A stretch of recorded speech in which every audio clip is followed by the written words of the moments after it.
Back in 2011, when we were testing update 0.7.0, we released an interesting and unusual vehicle called the MTLS. Players noticed it right away because of its twin-barreled gun. Right after that, we were asked to add this mechanic to the game along with other vehicles that had similar features. So the question is, why didn't we add this mechanic before? Why did we only recently start working on it despite its potential? There are at least 3 reasons for that. The first is historical. There weren't many such vehicles that actually existed or had good detailed blueprints. We needed to properly integrate this mechanic to the existing game ecosystem without destroying it, while at the same time making it interesting and desirable for players. Before the release of the Italian vehicles, we didn't have the proper technical ability to implement the mechanics of firing 2 guns. After the introduction of Italian vehicles, we started working on the design and historical aspects.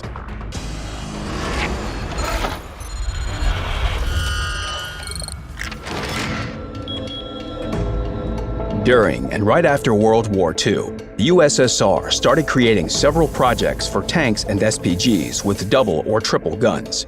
One of them was the T-34-3. The plan was to mount 2 45mm guns along with the F-34 on the turret of the famous 34.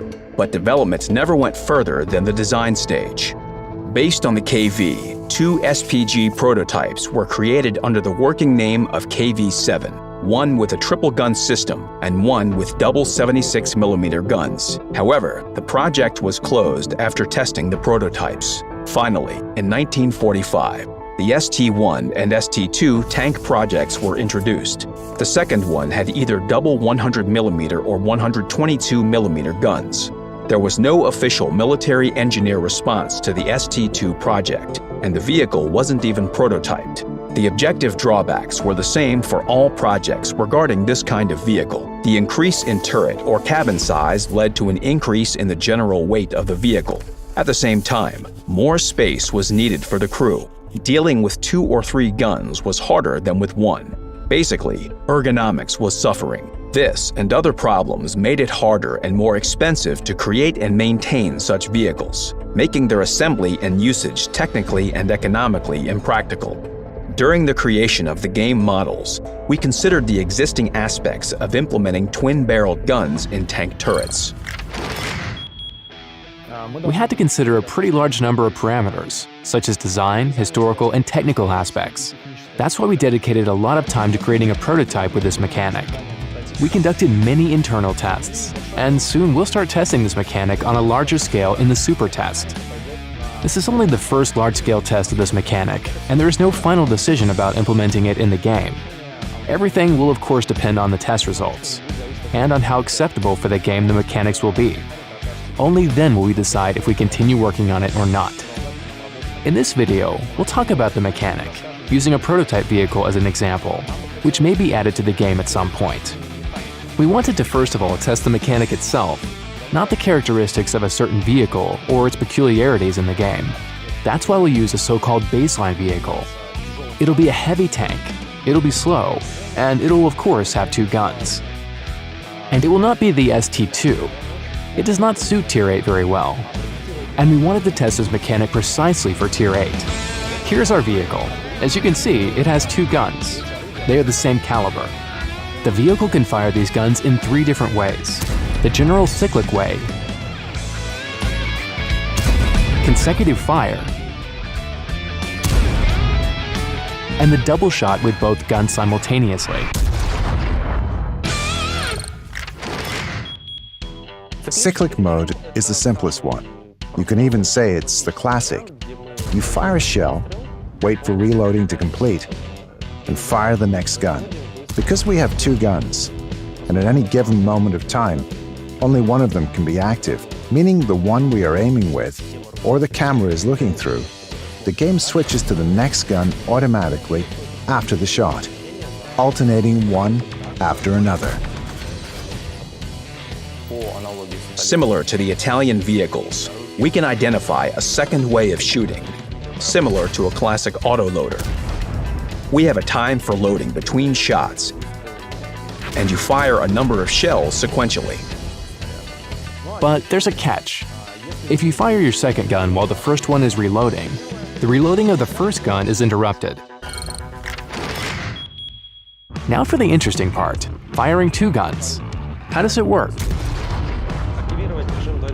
It's pretty simple to fire both guns at the same time.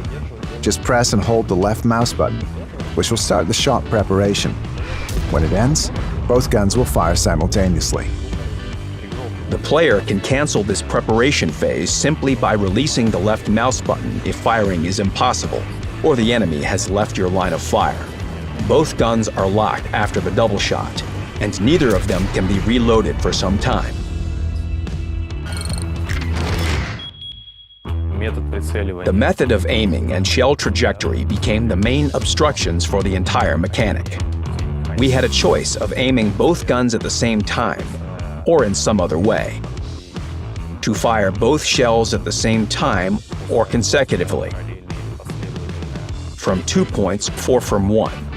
We ended up selecting aiming with one active gun. To understand shell trajectories, you only need to know two things. First, shells always fly parallel to each other, despite the deviation from the central axis during aiming.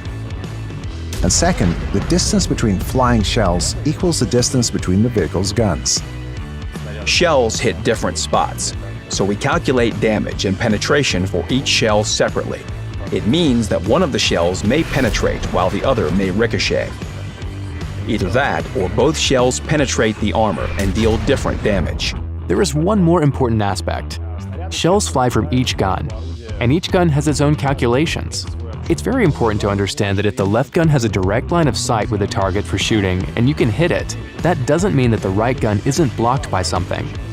For example, this kind of situation can happen. You're standing near the corner of a building and aiming with your left gun. You can clearly see the target and able to penetrate it, so you prepare to fire. But in the current aiming mode, you can't correctly calculate the firing direction of the second gun, which might really be aiming at the wall. So after the double shot, the shell from the right gun would hit the wall, while the shell from the left gun would hit the target as intended. Also, there is always the same type of shell in both guns.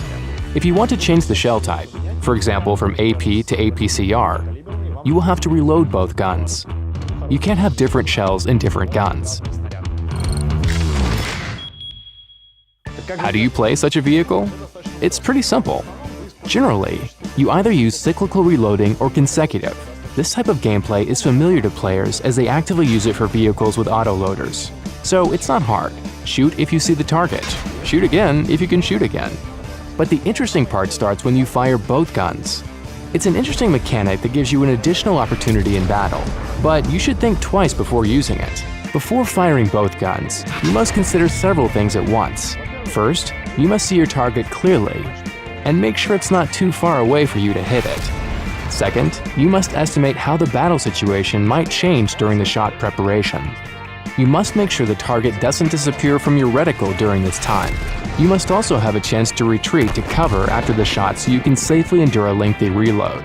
This mechanic will be actively tested in the super test in the nearest future. We will be testing the mechanic itself, not any characteristics of any vehicles nor balance parameters. We want to understand how well the mechanic integrates into the game, whether it's competitive, and if it's interesting gameplay-wise. Only after successful testing will we start testing certain vehicles. You'll learn about them in another video. While you wait, leave your feedback on the forum, share your opinion, and good luck on the battlefield. See you soon!